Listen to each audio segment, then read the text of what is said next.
พุทธาเจ้าเฮาพ่อออกบอกราชฉังป้อนชันบรรลุขันตเปจารันปินจ้ามานี่พิขาเวเนี่ยอภิงนำปิจ้าก็คิดปั๊มเนี่ยอันอ่ำลีดวงลีลืมลีปากับจับจูเจ้าเก่านั่นมีตราหาเปิงลูกยิงข้างหลูจ้าเก่าเว้นี่ตราหาเปิงนั่นเนี่ยอย่าปีหลวงปีลืมนี่เลยให้ใกล้ว้วนใกล้คุกคนว้วนขอบถึงวันที่กำตามีตราหาเปิงลืมเนี่ยพระพุทธองค์ได้ทรงแสดงอภินหปัจเจเวคคณะปาถังคือทำ5อย่างที่เราทั้งหลายไม่พึงหลงลืมนะต้องเพียรพยายามจดจำและไม่หลงลืมทำ5อย่างนี้สราธรรมมีจรัมเนี่ยอนัตติโตติอภินัมปิจเวคิตปัมเนี่ยพระบิดาสราธรรมมีจราธรรมมีเนี่ยเพราะว่าเกิดผาดยานต้องมีเจ้ามาเอาบริจราธรรมลองตังเถาเนี่ยนะเกิดมาวันกดเถาวันหนึ่งนะคนหนุ่มเนี่ยมีเนาะ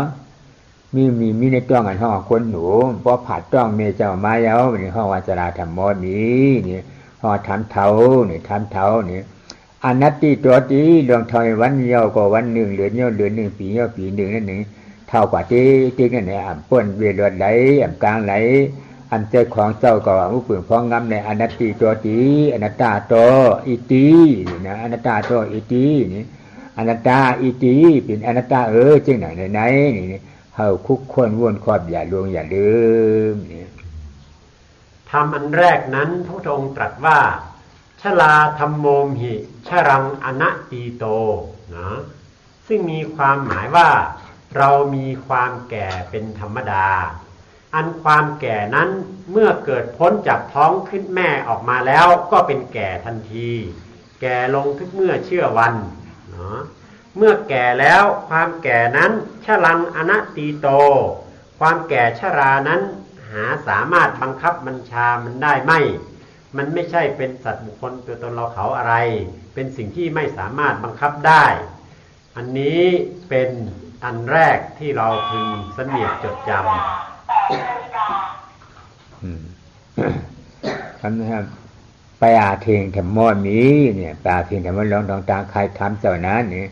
เพราะเกิดจากผาดยันต้องมีเจ้ามาเอาวันไหนอย่างที่เลยมีดอกไข่ในนั้นลองเทียบดอกไข่เนี่ยอนัตติตัวตีลองไข่เฉพาะร่าในก็เปลืองพ้องงำมันในว่าแหลมเป็นของเก่าเป็นที่ของไม้ของยิ่งของจ้าเป็นนันตาเฉพาะนั่นอาพิงนำไปเจ้าไว้เขียมอย่าลงอย่าลืมใกล้ว้วนใกล้คนใกล้ไข่มันปลากับจับตัวเฉยอย่าลืมผีกำได้ข้าเจ้าจังปนชวนปันเท่าไว้จึงไหนอันที่สองพยาธิธรรมโมหิพยาทิงอนัตติโตนะอภินหปัจเจเวคขิตพังอันนี้ก็คือความเจ็บไข้เมื่อมีความแก่แล้วความเจ็บไข้ก็ตามมาอันความเจ็บไข้นี้ก็ไม่สามารถบังคับบัญชาได้มันหากเป็นของมันอยู่เช่นนั้นตามธรรมชาติบังคับบัญชาไม่ได้ให้เราพึงพิจารณาอยู่อย่างนี้ทุกเมื่อเชื่อวันเพราะเปียที่เกิดขึ้นมามรณันธรรมมีลองตั้งตายอันนี้นะลองตั้งตายเฉพาะทำเจ้าลองตายนะเนี่ยอนัตติตัวดีเนี่ยผู้ปึงฟังงำมันเหนื่อยว่าเลยเป็นได้อันเจ้าของเจ้าเก่าอันนั้นให้ปองแจ้งเลี้ยงจะเนี่ยอันพิงนำพิจารณาคิดตามใกล้ว้วนใกล้คนคุกจะไรใครใจถึงกู้ขิงกู้ยามกู้กากู้ไปกู้ยางอย่าล่วงอย่าลืมอนัตตาเฉพาะว่ามันเป็นของตายอันที่สามมรณะธรรมโมหิมรณังอนัตติโตเรามีความตายเป็นธรรมดาจะล่วงพ้นความตายไปไม่ได้อันความตายนี้ก็เช่นกันมันเป็นสิ่งที่เราไม่สามารถจะบังคับบัญชาได้เมื่อเกิดมาแล้วต้องแก่ต้องเจ็บและก็ต้องตายเป็นธรรมดาอันนี้อภินหปัจเจเวคขิตพังเราทั้งหลายพึงพิจารณาอย่างนี้ทุกเมื่อเชื่อวันทุกลมหายใจเข้าออกทุกย่างก้าวการเดินให้เห็นถึงความตายอันนี้อยู่เสมอชัปปีหีมีปีหีนี่นะอันมาโหเจ้าก็จับเปียนหักโขมจวมเปียงเฉยๆลูกเลช้างมีเลช้างโผเลช้างพี่เลช้างน้องเลช้างอันนั้นปิจิคู่ของลวดกาซ่ากาทั้งเชียงทั้งหลวงเลช้างชาวิญญาณกาตัวมีเจริญในช้างอาวิญญาณกาตัวมีเจริญในช้างปิจิคู่ของทั้งเชียงทั้งหลวงจน ฮักแห้งเสียงอย่างนานานาภาวะเนี่ยน้องที่เลยผัดกลางยานรีบกันนั่นเนี่ยช้างวินาภาวะลองได้ตายที่ได้ผ่ายานกลางกันเนี่ยอนัตติตัวตีวันไหนมือเปลือกฟองกันมันไหนถ้าจะเลยผ่าหรืออันหนึ่งยาวอันผัดดิบกว่าผ่าตายอันที่ได้ผ่ายานกลางกายอยู่นะถ้าว่นคุกควันหันถึงอย่าลงอย่าลืมสัพเพหิเมปิเยหินานาภาโววินาภาโวพระพุทธองค์ได้ตรัสว่าอันความที่เราจะได้พัดพรากจากสิ่งที่เป็นที่รักที่พอใจทั้งหลายจะพัดพรากโดยจากกันไปหรือพัดพรากโดยตายจากกันเป็นไปได้ทั้งสองอย่างอันนี้ก็เป็นธรรมดาเป็นสิ่งที่จะต้องเกิดขึ้นกับเราอย่างแน่นอนนี่เป็นธรรมที่พึงพิจารณาอีกประการหนึ่งกำเนิดกรรมมาโยนี่อันหนึ่งนะกรรมมาโยนี่มีกรรมไว้เยานี่เป็นชื่อพันปีชาเจ้าก่อที่กาเกิดแทงตั้งนาเป็นกรรมตราอันหนึ่งอันเดียวไว้หรือกรรมตราเนี่ยตาที่เป็นชื่อเป็นพันเป็นเสียริกาเกิดแทงตั้งนานั่นน่ะมีฉังแทงนี่กรรมโยนิเนาะเรามีกรรมเป็นกำเนิดนะมีกรรมเป็นกำเนิดเป็นสิ่งที่ก่อให้เกิดเหล่านี้ขึ้นมากรรมะบรรทุนี่กรรมะบรรทุมีกรรมไว้เป็นพี่น้องเจ้าพ่อเฮาหน้าเฮาอ่าวเฮาลุงเฮาปู่เฮาหน้าเฮานั่นพี่เฮาน้องเฮานั่นซากาทั้งชิงทั้งหลงอ่ำใจเนี่ยนะมีกรรมตราก็ยาวนะเปลี่ยนปีเจ้าก่อนน้องเจ้าก่อนชื่อเจ้าก่อนอูเจ้าก่อนเมียเจ้าก่อนชื่อจัดเจ้าก่อนมีกรรมตราอันหนึ่งอันเดียวไว้หรือกรรมตราเนี่ยมีช่างเยาอันนั้นดาบปีคู่ของเจ้าก่อนปึงหญิงอาโกนมีช่างเปลี่ยนปีเปลี่ยนน้องเจ้าเก่านั่นนะให้คุกคนวนก่อฐานถึ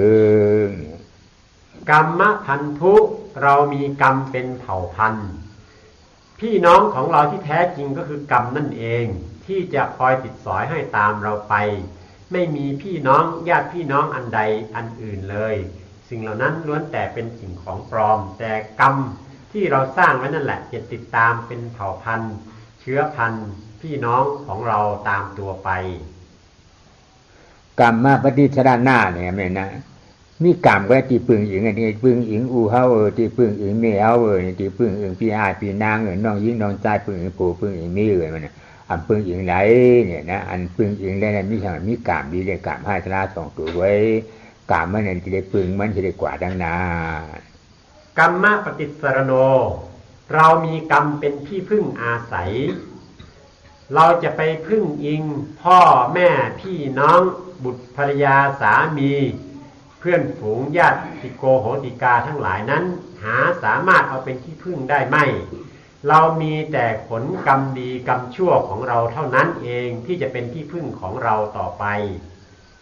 กรรมมาตายากาเนี่ยมีนะมีกรรมก็เป็นคู่ของเจ้าก่อนหรือกรรมตราอันเป็นคู่ของเขาเลือดเก่ากาเก่าเฮิรนเก่ายี่เก่ามีเก่าเงินเก่าข้ามเก่าอันว่าอันนี้เนี่ยนะมีช่างก็มีกรรมดีกรรมให้ตราสองตัวก็เป็นของเจ้าเก่ากรรมทายาทาเราเป็นมีกรรมเป็นทายาทเป็นของเราเป็นของตัวเจ้าของไม่มีสิ่งอื่นเลยเรามีผลกรรมดีกรรมชั่วของเรานั่นแหละที่จะติดตามเราไปเป็นของเราเนี่ยกรรมมาตั้งตราหาตัวเนี่ยหนึ่งว่าเกิดมาที่ในเท่าติ๊กนี่ก่อนพ้นเวลาใดอันหนึ่งนะว่าเปลือกฟองน้ำในอันหนึ่งสองก็เท่าไม้เอาที่ได้มีจีบแจนตรงตอดเนื้อชาขึ้นมวยขึ้นในตัวในชิงลองไข่จางเสียในก่อนเวลาใดอันมือหนึ่งกลางในอันหนึ่งเนี่ยสามก็เกิดไม้เอาที่ได้ตายอันนี้นะตาเทียมตายนะมีที่จะวนป้นวนป้นเวลาใดอันหนึ่งเนี่ยสี่เนี่ยมีกามตราก็อย่างเนี่ยเปลี่ยนตีเปลี่ยนปีเปลี่ยนมีเพราะว่าเกิดมายังเป็นเจ้าคู่ของเจ้าก่อนฮักโกแป้งอยู่นั่นมีไว้ลองผ่านดิบไปผ่าตายจองอันชอบปืนก็ให้ผ่านดิบดิบผ่าตายเงินเนชังคำเนชังเป็นเจ้าคู่ของคู่แสมคู่เฟืองชาวิญญาณก็อันมีใจเนชังอ้าวิญญาณก็อันมีใจเนชังใครฮักกาหรือฮักใครแป้งกาหรือแป้งที่ได้มีเราผ่านดิบผ่าตายในอันหนึ่งนี่มันเฉียนถ้าอันมีกามตราก็อย่างที่เป็นปึงอิงเป็นพี่เป็นน้องเป็นคู่ของเป็นจี้เจ้าเก่าให้ปองเจียงเลี้ยงใจเดี๋ยววนขอบ กู้เจ้าในวันคำอย่ารู้อย่าลืมดังนั้นเมื่อมาสรุปแล้วอันที่หนึ่งเรามีความเกิดและความแก่เป็นธรรมดาจะล่วงพ้นความแก่ไปไม่ได้อันที่สองเรามีความเจ็บไข้เป็นธรรมดาจะล่วงพ้นความเจ็บไข้ไปไม่ได้อันที่สามเรามีความตายเป็นธรรมดาจะล่วงพ้นความตายไปไม่ได้อันที่สี่นั้นเรามีกรรมและผลของกรรมนะที่เรากระทำไว้นะที่จะได้พลัดพรากหรือจะได้มาซึ่งสิ่งที่รักที่พอใจทั้งหลายนั้นก็เป็นด้วยผลของกรรมของเรานั้นอันนี้เป็นอันที่สี่อันที่ห้านั้นเรามีกรรมเป็นแดนเกิดมีกรรมเป็นเผ่าพันธุ์มีกรรมเป็นที่พึ่งอาศัยมีกรรมเป็นสิ่งที่จะเป็นสมบัติของเราไม่มีสิ่งอื่นใดเลยทั้งห้าอย่างนี้แหละเราทั้งหลายพึงพิจารณาทุกเมื่อเชื่อวันอย่าได้หลงได้ลืมเพื่อจะได้เห็นความจริงเรื่องว่าลันตราหาเปิงอันดีลานในวัตถุมันในงั้นในก็เป็นเย้าในตัวมันนะวัตถุกามตรานว่าเพราะว่าเขาเลยเฮ็ดไว้มีไว้เอากามมาย้อนนี้กามก้อยเปลี่ยนจือพันกามมาปั่นทูกามไว้เปลี่ยนพี่พี่น้องกามมาปฏิชรณากามไว้เป็นดีพื้นอีกกามมาตายากากามก้อยเปลี่ยนคู่ของเจ้าเก่าในการตราฉีตัวในมันเปลี่ยนยิ่งหือหนึ่งร้านี่ มืออ่อนต่างป่วนมาบานคาปีนเจ้าหน้าพระปีนเจ้าตีป่อยนั่นนะมีไว้ที่เมืองเอาหวนที่กล้าเตื้องเนี่ยเอาหวนที่กล้าเตื้องนะปีในเตื้องเมืองอยากจะจูงก่อนกินควบทบยาพี่อึบพี่อยากพี่มันได้กินข้าวกินน้ำผ้าพวกน้ำมีเหี่ยวผูกเข้าผูกน้ำมันเปลี่ยนเหี่ยวผูกหมากผูกบอกกันเปลี่ยนเหี่ยวบ่นั้นดิมีช่องก็ผัวมีทั้งดูก่อนก้อนหนึ่งนะ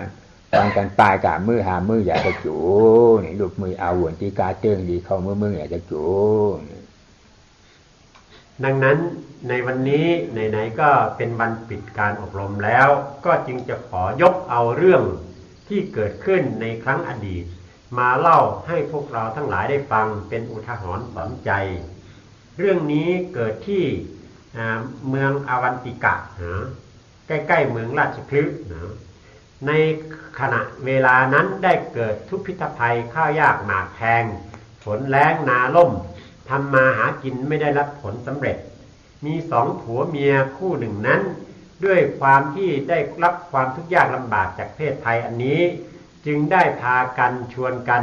หนีเข้าไปอยู่ยังเมืองราชคฤห์คนสองก็ผัวมีดูกันก้อนหนึ่งไปหมอไปดีๆนะที่หมอการนะหมอการหมอผัวเจี๊จังลูกจังล่างก่อนมีเจี๊ก็ผัวเจี๊ก็ผัวเจี๊ก็มีเจี๊เนี่ยผัวกันดีกว่าคือกว่าการเอาตากินเชียงไปแล้วเนี่ยนะพอตากินเชียงไปแล้วในของกินอาหารก็ไม่ได้กินโอนเข้าหนาเพราะโอนเข้าหนาเนี่ยก็มีจีกว่าเนี่ยขมาเป็นก็ผัวจีกับผัวเนี่ยอ้วนเข้าหนาเนี่ยเพราะอ้วนหนาอึบหนาเนี่ยดูก่อนเอาวืดเขายุ่มไปเดี๋ยวนี้นะเอาวืดเขายุ่มไปเดียวกว่าเพราะกว่าเนี่ยมีกันดูก่อนเท่าหนาเนี่ยก็พูดจะนิยมเยอะกับอ้วนเข้าหนาก็เปรย์อะไรกับป้ามาอะไรกับตีตายอ่ะเนี่ยวันนี้มีเหมือนจอมเจี๊ยบออกมาขึ้นลูกมันนั่นนะจอมเจี๊ยบออกมาขึ้นหัวหัดเกี่ยวมือกับตีวันก้นเลี้ยงโวเนี่ยทีนี้เมื่อเดินทางรอนแรมมาอย่างนั้นในที่สุดก็อาหารที่เสบียงที่เตรียมมาก็หมดเนาะก็จึงเกิดความหิวโหยอ่อนแรงเพราะขาดอาหารขณะที่เดินทางมานั้นสองผัวเมียนี่มีลูกคนหนึ่งกำลังคลานเนาะก็พากันเปลี่ยนกันมาตามทางตลอดทางจนในที่สุดพอถึงตอนสุดท้ายชายผู้เป็นสามีเป็นผู้ลูกแต่ด้วยความเหนื่อยอ่อนเพลียหิวโหยอาหารจึงเอาลูกของตนเองนั้นโยนเข้าไปในพุ่มไม้นะแล้วเดินตามภรรยาไปภรรยาก็ไม่เห็นลูกก็จึงถามว่าอ้าวแล้วลูกเรามีไหนชายผู้เป็นสามีก็บอกว่ามันหนักมันเหนื่อยอ่อนแรงก็เอาลูกโยนทิ้งไว้ในพุ่มไม้ซะแล้วเนาะไม่ไหวแล้วนางผู้เป็นภรรยาก็ตกใจร้องไห้รีบวิ่งไปเอาลูกของตัวเองมาเพราะเนี่ยเผื่อมาวานกลาเลี้ยงโบเนี่ยนะข่าวมาย้อนกินข้าวกันมาย้อนกินข้าวเนี่ยนะกลาเลี้ยงโบโหเข้าทางเลี้ยงบรรกายอย่างนี้ พอเลี้ยงขายเอาเนี่ยก็ผูนั่นกินน้ำท่วมที่นะอึบเข้าว่าวันสองวันเอานะกำในทำนี่หมาตัวหนึ่งนะหมากะลานั่นกะลาทำเอาข้าวจานทอดปลาในกระเลี้ยงเป็นหมานั่นมันก็หันมากินข้าวหุงทอดปลาในควายหมานั่นมือย่ำป้องหนังนั่นนะพอมากินข้าวมันเนี่ยกินข้าวกินเอาใช้มันแตกเลยตายไปเลยว่าตายเอากลับเป็นหมานี่กลับมาเยอะนี่กลับมาปันตู้กลับมาปฏิชนะนั่นเป็นอย่างนั้นยาวทีนี้ด้วยความหิวโหยทั้งสองผัวเมียกับลูกน้อยก็เมื่อเดินทางไปจนถึงบ้านคนเลี้ยงวัวนะก็ขอเข้าพักที่บ้านคนเลี้ยงวัวคนเลี้ยงวัวก็นำอาหารการกินมาเลี้ยงดูชายผู้เป็นสามีนั้นก็กินอาหารด้วยความตะกะตะกามด้วยความหิวโหยมาหลายวันแล้วจึงกินอาหารเข้าไปอย่างไม่รู้จักหยุดยั้งในขณะในเวลาเดียวกันนั่นเองชายเจ้าของวัวนั้นมีหมาเลี้ยงไว้ตัวหนึ่งก็เอาข้าวผสมกับน้ำนมมาคลุกให้หมากินชายที่หิวโหยที่เดินทางไกลมาเห็นอย่างนั้นก็เกิดความอิจฉาหมาตัวนั้นนะจิตไปติดอยู่กับหมาตัวนั้นทีนี้ตัวเองก็กินข้าวปลาอาหารไปจนในที่สุดด้วยความไม่รู้จักประมาณก็ทำให้ไส้แตกเนาะตายคาวงอาหารนั้นเมื่อตายลงจิตนั้นเมื่อไปติดอยู่กับหมาตัวนั้นก็เลยไปปฏิสนธิในท้องหมาเนาะไปเกิดเป็นหมาพอเกิดเป็นหมาพออ่อนห่างดีหนานั่นนะนักเหลี่ยมช้ำกาเนี่ยนะผู้ความเหี่ยวอย่ามากาสูงมาเนี่ยเจ้ามันสวนจึงหือโกเฮ็ดอย่างเจ้ามันเจ้าเหอโกเฮาเจ้ามันเจ้าห้องก็ห้องถ้ามันเจ้ากว่าก็กว่าเจ้ามันห้องมาก็มาเนี่ยมานั่นนักเหลี่ยมช้ำกาเนี่ยจำเขาว่ามาหรือเปียดไม้เอาเนี่ยเจ้าปิจิการพุทธาเขานั่นอยู่ในหุยในหน่วยนั่นก็เปิดอยู่มันไก่วานกวนเมืองกวนนะกาไปนี่ก้องกลางหาวก็เย่ากว่าลือลิ้นก็เย่านี่มันผลมันมาเนี่ยจังมาหาหลูขามจ้องจังข้ามวันที่บ้านที่หน้ามันนี่ไปตุ้งกินก็ชอบในว่าตั้ง3 เดือนนั่นนะมาหลูขามมันกะลาวันเลี้ยงวัวเนี่ยบ่มาหลูขามกะลาเลี้ยงวัวกับเฮ็ดเป็นจ้องในเถินในป่ายาวเนี่ยจริงต่างมันเจ้ากากามาในเมืองไงงูเหลืองแมงตารางเหลืองแมงงอเหลืองเชอเหลืองดีเหลืองนั่นนะเมืองกะลาเนี่ยนะเพราะเป็นอย่างนั้นอย่างชวนไว้หมามันเพราะกะหันยุ่มเรียนเขายุ่มเพราะกะหันยุ่มกำเผาทำห้องเรียนสอกตามทั้งซ้ายทั้งขวาเนี่ยที่สวนมันมาเพราะสวนหมาหูความยาวเนี่ยบางเจ้าปิฎกาพุทธามาอยู่กันนั่นทีนี้เมื่อเป็นอย่างนั้นไปเกิดเป็นหมาอันนี้ก็กรรมะโยนิกรรมะพันธุกรรมะปฏิสรโนที่พูดไว้นั้นก็มาส่งผลให้เห็นอย่างที่เห็นนี่แหละทีนี้เมื่อไปเกิดเป็นหมาตัวเล็กๆก็มีความฉลาดเฉลียวเนาะน่ารักเป็นหมาที่เจ้าของสั่งให้นั่งก็นั่งสั่งให้ยืนก็ยืนสั่งให้เห่าก็เห่าทำตามคำสั่งเจ้าของเป็นอย่างดีเป็นที่รักของเจ้าของพออยู่เป็นหมาอยู่อย่างนั้นแล้วเนาะก็ต่อมาไม่ช้าไม่นานเนาะหมาตัวนี้นะก็เป็นที่รักของเจ้าของเป็นอย่างยิ่งปางจำปาจิกาพุทธามาอยู่เช้ากันนี่แล้วนี่ไม่อย่างว่าพวกนี้ก็เป็นการพุทธาเพราะว่ากลาง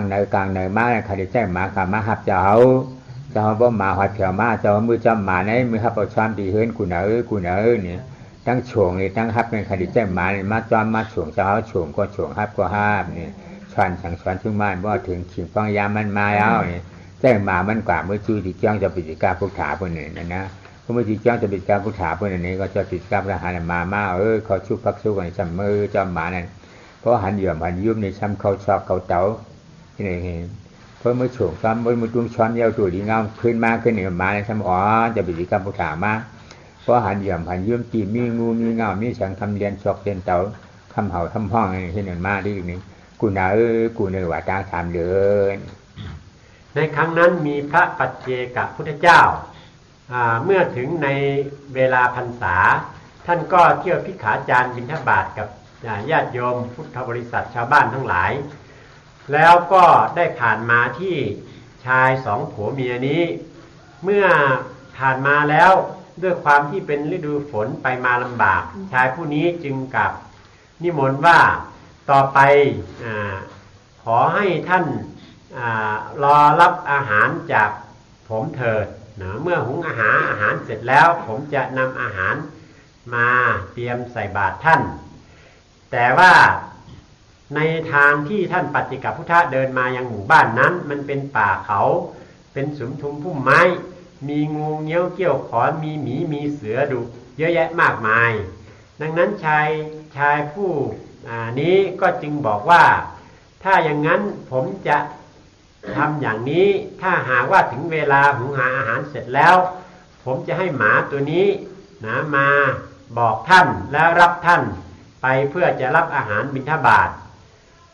จากนั้นมาหลังจากนั้นมาแล้วทุกเช้าพอหุงหาอาหารเสร็จแล้วชายผู้นี้ก็จะบอกให้หมาไปหาพระปัจเจกพุทธเจ้าหมาตัวนี้ก็วิ่งไปที่พระปัจเจกพุทธเจ้าพระปัจเจกพุทธเจ้าเห็นแล้วก็รู้ว่าอาหารนั้นปรุงเสร็จเรียบร้อยท่านก็ออกมาเดินมาเพื่อจะมาบิณฑบาตหมาตัวนี้เวลาวิ่งนำหน้าไปก็คอยระแวดระวังภัยอันตรายเห็นสุมทุมพุ่มไม้ที่ไหนก็วิ่งเข้าไปเห่าหอนไล่หาเพื่อกันเงี้ยวเกี้ยวขอนสัตว์ร้ายทั้งหลายไม่ให้มาทำลายพระปัจเจกพุทธเจ้าทำอย่างนี้อยู่ทุกเมื่อเชื่อวันนะมารับมาส่งอย่างนี้ทุกเมื่อเชื่อวันจนผ่านเวลา3 เดือนของพรรษานั้นไปพอออกว่าถามมายาวมันเจ้าของวันเลี้ยงวัวนั่นเจ้าคนเลี้ยงวัวนั่นเนี่ยดูฉากการเจ้าปัจเจกพุทธาเจ้าจะปิดเจ้าพุทธาคนก็ตายนายเหืองมาอย่างนี้ที่ขึ้นมือหาเลยหลวงกัดมาตนาเนี่ยนะเลยหลวงทำนามฉานมาเนี่ยนะมีหิมเลยชาวเมืองบนหน่วยนะมีผายนอกเลยชาวเมืองทั้งจานเลยชาวเมืองอยู่นะเลยชาวเมืองมาเขากำกับอ่านมากนะเป็นที่หลวงไว้ของภูมิเจ้าวุ้นช่วงเมืองกับชาวมาเลยชาวเมืองเขาที่ทำผู้นะนี่ก็เลยความผู้กลางวันก่อนคลองให้ปลอกแกดก่อนคลองให้ปลอกกันที่เลยชาวเมืองจำกินเลยชาวเมืองที่นั่นเรือนก่อนคลองเลี้ยงถึงให้ปลอกกันนั้นในห้องสิมาวนตาถือลงนี่มีภายในหิมาวนตานะหิมาวนตาร่างโดยน้ำนายกูนี่นะครับชื่อหิมาวนตาเนี่ยกลางคืนกลางวันน้ำนายกูหมู่วันขึ้นจะห่อหิมาวนตาเนี่ยที่เลยกับธรรมะด้านหน้าเนี่ยมีผายจานนั่นอีกหนึ่งโดยหิมาวนตานั่นอีกหนึ่งก็นะที่ทำนามชาเนี่ยมือเช่ากับกันนะเนี่ยเพราะถ้าเป็นการพุทธาชุ่ง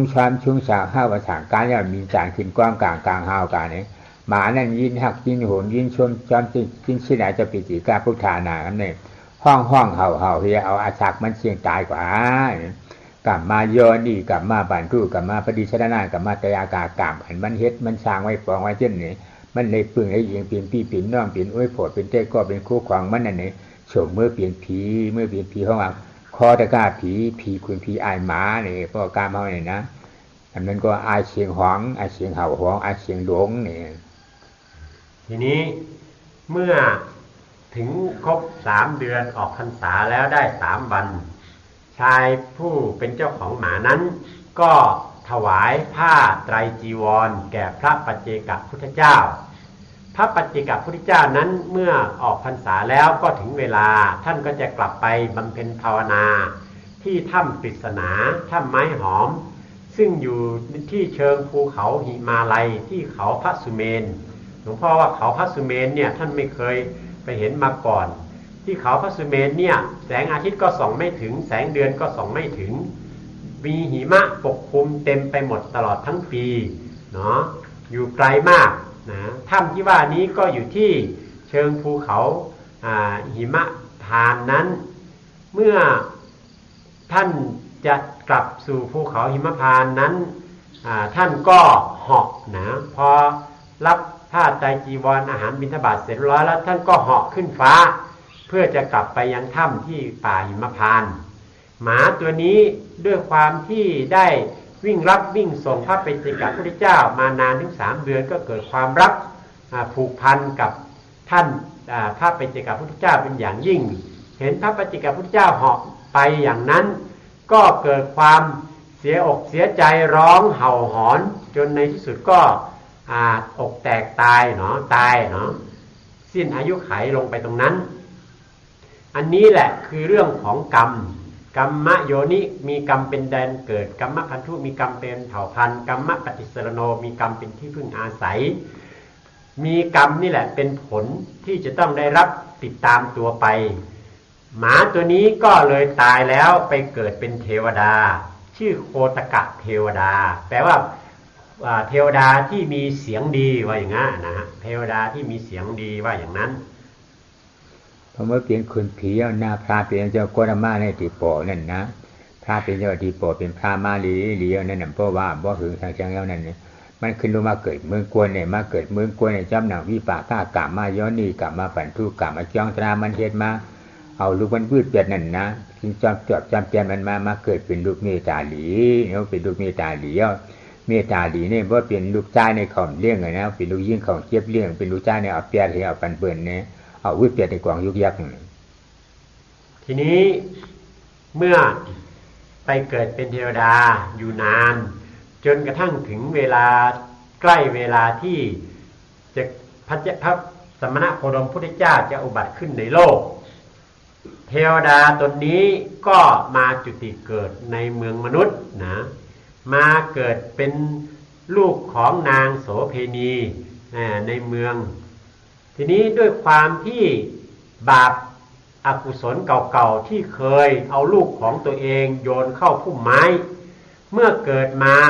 ก็จึงถูกนางโสเพณีนี้เอามาโยนทิ้งที่กองขยะ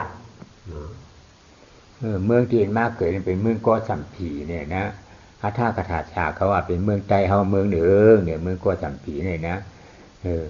มีเหรียญลินจับเมืองกระอินทรียาดังเมืองเกี่ยกับอันนึงมาเกิดเมืองกันว่าเกิดเมืองกันกู้สวยชั่วตราอันมันเฮ็ดเลี้ยงเฮ็ดรู้เจ้ารวมราเจ้าเปรียกาพุทธากล่าวว่ามาโฉมมือเปลี่ยนผีโฉมขึ้นมาเปลี่ยนโกนเนี่ยเปลี่ยนวิปากก้าวมันเอาดูกันวืดเขายุ่มันทำเป็นเอากับเปลี่ยนตีกองยุกยักษ์เมมันเกิดมาเอาเปลี่ยนตีกองยุกยักษ์หลวงเนี่ยเพราะเป็นกองยุกยักษ์หลวงแล้วเนี่ยยังคนเหตุการณ์ชัดเจนเมืองก็จำผีนั่นอย่างออกป่าเหตุการณ์เขานะคนเหตุการณ์โหนาคนเหตุการณ์คนงานนั่นเพราะกากาหันกาเขาสั่งเขาจ้าหมู่ดีกองยักษ์กาแห่งแต่บางคนอันนี้กองยักษ์มีสั่งมันกัดตัวเพราะกัดตัวหันดูก่อนลูกคนนี้มีกามมีมูลในกาก่อนซักกำชังมันนี่ก็ได้เก็บมือเลี้ยงเนี่ยเก็บมือเลี้ยงทีนี้เมื่อเด็กผู้นี้ถูกนำไปทิ้งด้วยผลของบาปอกุศลที่ตัวเองเอาลูกตัวเองโยนเข้าพุ่มไม้อันนั้นพอถึงเวลายามเช้ามีคนงานของเศรษฐีในเมืองนั้นชื่อเมืองโกสัมพีเนาะอัตถกถาจารย์บอกว่าเมืองโกสัมพีซึ่งเป็นเมืองไทยเมืองไตหรือเมืองไทยใหญ่เมืองหนึ่งเหมือนกัน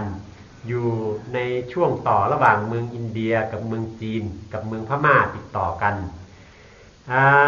ที่เมืองโกสัมพีคนงานของเศรษฐีที่เป็นหัวหน้าคนงานมาทำความสะอาดมาดูรอบบริเวณแล้วมาเห็นที่กองขยะมีอะไรดิ้นไหวๆอยู่ก็จึงเข้าไปดูปรากฏว่าพบเด็กชายผู้นี้ก็จึงบอกว่าเด็กคนนี้คงจะมีบุญเป็นแน่ถูกทิ้งไว้แต่ไม่มีมดไม่มีแมงไม่มีอีกามาคาบไปเนาะจึงอุ้มเอาเด็กคนนี้ไปเลี้ยงไว้กลับมาโยนี่นั่นอันมันดูกันวิทย์เขายมกลับมาโยนี่เนี่ยได้ขานตาเกิดมาเป็นเอาวิทย์แปดเนาะกลับมาโยนี่กลับมาปันทุเนี่ยกลับไว้เปลี่ยนพี่ปีน้องคึกครับจับจอมมันกว่ากลับไปจะมือเปลี่ยนขั้วนี่เปลี่ยนมาให้มือเปลี่ยนผีขึ้นมาเปลี่ยนขั้วจับจอมพร้อมไปมาที่กลับนะเนี่ยกลับมาปฏิชนะมีกลับไว้มันได้ปืนอิงกานะกลับลีกลับให้เพราะกลับลีนี่ก็ได้ปืนอิงกลับลีเพราะกลับให้ได้ปืนกลับให้เนี่ยนะกามดีกามให้มันเลยปึงทั้งสองอันเนี่ยกามดีมันเฮ็ดดีมากก็เลยปึงกามให้มันเฮ็ดให้มากก็เลยปึงเองเนี่ยกามมาแต่ยากาเนี่ยกามไม่เป็นคู่ความเป็นที่เจ้าเก่ากูชุนตัวเจ้าเก่าอันเจ้าของผานี่นั่นก็มีปืนต่างห่างตัวมันก็เหลือไว้เลยครับลูกไม่มีมันเย็นก็เลยขามันก็เลยขาทีนี้เมื่อชายผู้เป็นคนงานของเศรษฐีเก็บไปเลี้ยงดูอย่างนี้แล้วอันนี้ก็เป็นผลของกรรมดีที่ชายผู้นี้ได้สร้างมาด้วยการดูแลตอนที่เป็นหมาเนี่ยไปรับใช้พระปัจเจกพุทธเจ้าจึงมีคนมาช่วยเอาไปเลี้ยงไว้ อันนี้แหละกรรมมโยนิกรรมพันธุกรรมของชายผู้นี้จากความเป็นคนได้มาเกิดเป็นหมาจากความเป็นหมาได้ไปเกิดเป็นเทวดาจากความเป็นเทวดาแล้วมาเกิดเป็นคนจะมาเกิดเป็นคนบาปกรรมที่โยนลูกทิ้งก็ทำให้ถูกเขาเอามาทิ้งไว้แต่บุญกุศลที่ได้รับใช้อุปถากพระปัจเจกพุทธเจ้าก็มีคนมาเอาไปเลี้ยงไว้อันนี้กรรมพันธุกรรมปฏิสรโนมีกรรมเป็นที่พึ่งนะอย่างนี้มีบุญและบาปของตนเองเท่านั้นแหละที่จะเป็นที่พึ่งติดตามตัวเองไปในวันนั้นชัดที่หลวงก้อนหนึ่งเนี่ยชัดที่หลวงมือก็สามสีเนี่ยชัดที่หลวงเยอะมากมีดีเปินนั่นเนี่ยจังกับมือเหลียวจะหอคำหลวงผู้มือเหลียวจะหอคำหลวงว่าลูกตั้งหอลงว่าเหมือนมาพบญาฮูลาปู่นาปู่นาฮูลาหลวงก้อนนึงว่ามาพบฮูลาปู่นาเลยมาถามมาเหมือนนั่นเป็นนักขาจังหมอหลวงเนี่ยนะหมอผีต่างหรือว่าอย่างว่ามันเป็นนักขาคนมีค่ะเหมือนนั่นเนี่ยพอเลยมีลูกมีร่างเกิดในวันเหมือนนั่นเป็นคนมีค่ะวันนามาเป็นชัดที่ค่ะจะพอเรียกสติเขาเป็นคนมาคนมีเนี่ยมันอย่างว่าพอเป็นในนายเฮือนเขาเกิดลูกในนี้เจ้าลูกหลานทานด้วยอย่างมันลูกคงจังปันเลี้ยงห้านายเฮือนเขาเนี่ยลูกเอาไว้ที่เป็นเลี้ยงลูกก่อนนั้นครับกัดด้วยในสมัยเกิดเนี่ยเมื่อไปเกิดเนี่ยพอเกิดรวดวันนี้ถามมาก่อนยาคนงานอันเจี๊ยบว่าไอคอตกาเมื่อเลี้ยงไว้นั่นนะที่ห้องไอคอตกาไอหมานี่ที่นั่นนะเมื่อเลี้ยงไว้นั่นเพราะว่าเมื่อเลี้ยงไว้นั่นพอเกิดลูกไม่ได้เนี่ยมีคามีลูกใจก้อนหนึ่งไม่ได้เนี่ยอะโลเว้ยเนี่ยเมื่อขายก็ไอเนี่ยนะขายคานี่ขายละกับปันไม่เหียงหนึ่งเหียงกันมากูปอกกันกลางเงินเมืองไทยในหลายหมื่นหลายแสนนะหูนะหนึ่งเหียงกูปอกเลยนะ หนึ่งบาทกูปอกกันมือเดียวมันตัวกับ12,000 13,000เลยนะหนึ่งเหียงดีกับตัวกับก้าวอีกก็หูนะนั่นนะตัวกันนั่นนะเงิน1 บาทเนี่ยหนึ่งเหียงเพราะนั้นเนี่ยอายนั้นชำบ่นว่า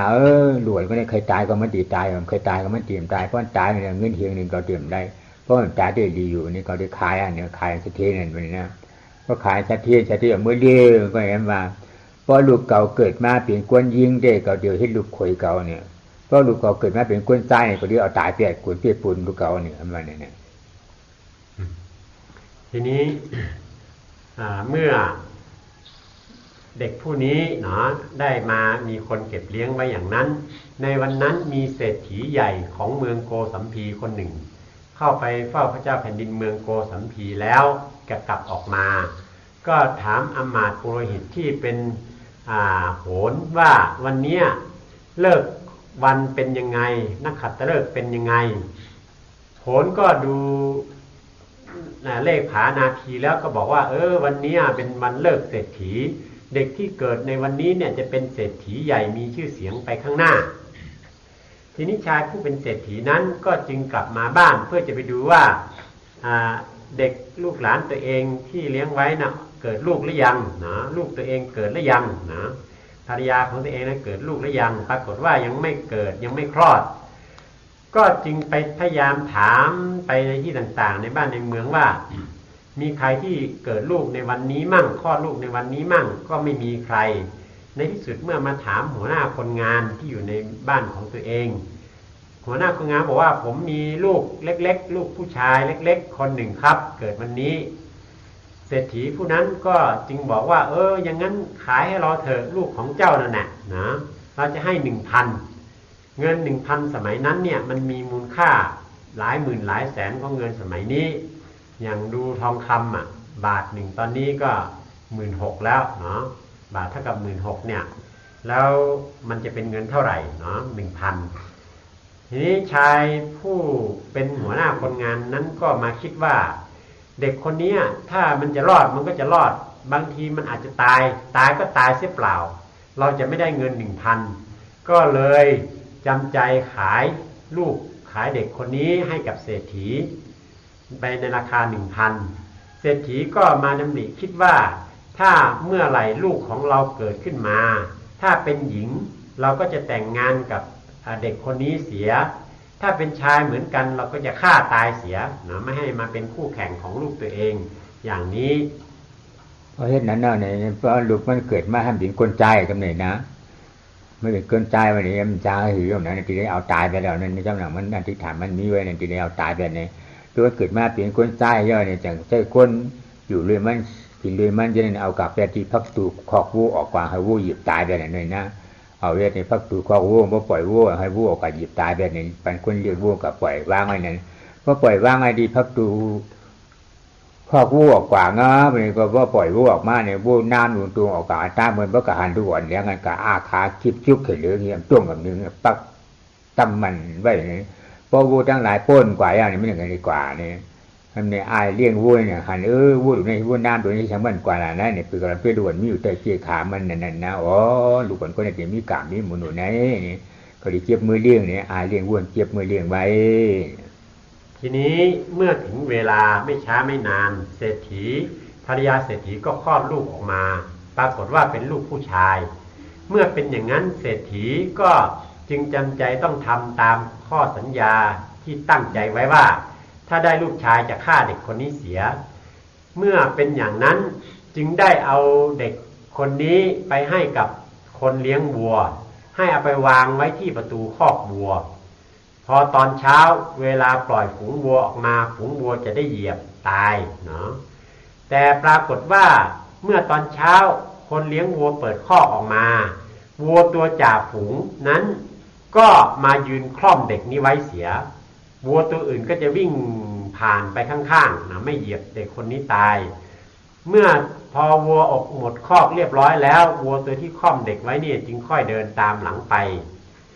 ชายเลี้ยงวัวเมื่อมาเห็นเด็กยังไม่ถูกเหยียบตายอย่างนี้ก็ว่าโอ้เด็กคนนี้คงต้องมีบุญบารมีแน่ๆถึงไม่ถูกวัวเหยียบตายจึงเก็บเอาเด็กคนนี้มาเลี้ยงต่อไปเพราะนั้นเอานะอายเจ็บมือเอาเนี่ยนะเมื่ออยู่ที่ท่านถามมาตายด่วนคนนั้นเป็นครอบครัวนั่นเนี่ยตายคนเลี้ยงวัวเก็บมือเลี้ยงไว้อยู่ยาวเนี่ยสมัยชื่อแทงเนี่ยนะอายเลี้ยงวัวดูก่อนเมื่อขายเป็นเคยนะก็แปลเมื่อเหียงเด้อยังไม่แจ้งอายเนี่ยย้อมขายละเนี่ยมันนำมาเสี่ยงอายมือไกลก่อนเพราะตายก็ตายเป็นหลายเงินเฮียกับในเพราะตายก่อนดีอยู่นะเขาเลยขายอันนี้ขายเป็นชาติแทงชาติเปียบมาอยู่ไว้ที่เฮือนอันพื้นด้านให้มาเอาไว้ใจคนลูกเลี้ยงมันเอาเปียติตั้งโลเปิ่นมากลางไหนนั่นนะที่ตั้งหมักโลดไตก่อนนั่นนะตั้งหมักโลดไตเนี่ยมันเป็นร่องไว้นะตั้งหมักโลดไตกันเอาว่างเป็นที่ตั้งหมักโลดไตกันนี่ให้โลมาเหยียบตายแบบนี้เนี่ยเพราะให้นั่นให้โลมาเหยียบตายคนเจ้าโลกลางเนินนั่นเจ้าโลโวกลางเนินฮอโลโวหลงมาเพราะมาเผี่ยวกันโวเนี่ยย่อมกว่าเลยนะป้อยกลมกับป้อยกลมกับเราเป็นไม่ดูไม่ตั้งนางอายด้วยเจี๊ยบกับมือเลี้ยงทีนี้ เมื่อชายเลี้ยงวัวนี่เก็บไปเลี้ยงไว้ได้2-3 วันเศรษฐีก็มาถามว่าเป็นยังไงเด็กยังอยู่หรือเปล่าชายเลี้ยงวัวบอกว่าเด็กยังไม่ตายผมเอาเก็บมาเลี้ยงไว้เนาะเศรษฐีก็จึงได้ทำความพยายามต่อไปอีกโดยไปขอซื้อจากชายเลี้ยงวัวว่าเราจะซื้อเด็กคนนี้1,100ชายคนนี้ก็มาคิดเหมือนชายคนแรกนะชายคนหัวหน้าคนงานนั้นว่าถ้าเราเอาเลี้ยงไว้เด็กคนนี้อาจจะตายก็ได้หรือไม่ตายก็ได้เนาะแต่ว่าถ้าเราขายเนี่ยเราจะได้เงินตั้ง1,100ก็เลยขายเด็กคนนี้ให้เศรษฐีเมื่อได้เด็กคนนี้มาอยู่ไม่ช้าไม่นานก็ให้คนงานเอาเด็กคนนี้ไปทิ้งไว้ที่ทางเกวียนนะซึ่งเป็นร่องลึกนะถ้าเอาทิ้งไว้ทางเกวียนถ้าเกวียนขับมาก็จะมาเหยียบมันตายเองพอทำอย่างนั้นแล้วพอถึงเวลาเช้าพวกนายเกวียนต่างๆที่นำสินค้ามาขายก็ขับเกวียนผ่านมาพอมาใกล้ถึงบริเวณที่เด็กคนนี้ถูกทิ้งไว้วัวก็ไม่ยอมเดินต่อเอาไม้ตีอย่างไรวัวก็ไม่ยอมเดินต่อก็เลยพ่อค้าเกวียนก็เลยลงมาดูเห็นเป็นเด็กก็เลยอุ้มเอาเด็กนี้ขึ้นมาแล้วนำไปเลี้ยงไว้เพราะงั้นชัดที่ถามหามันตายนี่นะทำผู้ว่าตายคนเจ้าโลกเขามือกัดเลี้ยงเจียมเจ้าไอ้เจี๊ยบมือเลี้ยงไว้เยามันใครมือจอมกันเลยนะดูก่อนนะเมื่อเจี๊ยบมาเลี้ยงขายกับไอ้นี่ไอ้ก็ย้ำขายคาดูก่อนเนี่ยมีกามีหมุนก็ขายละไอ้ก็เป็นมาเหียงหนึ่งเนี่ยเหียงตัวละเหียงอาสปยานี่นะกูบอกกันนะเป็นแจ้งค่าคำของเงินนะเป็นแจ้งค่าคำของเมื่อยืนบันนั่นก็มันว่าพอมันตายก็ตายพอมันตายก็ได้สั่งคนตายก็ชุ่มให้เขาตายก็ เขาเลยเงิน1,000ตายเขาเลยเงิน1,000เขาขายกระเทียมเก็บมา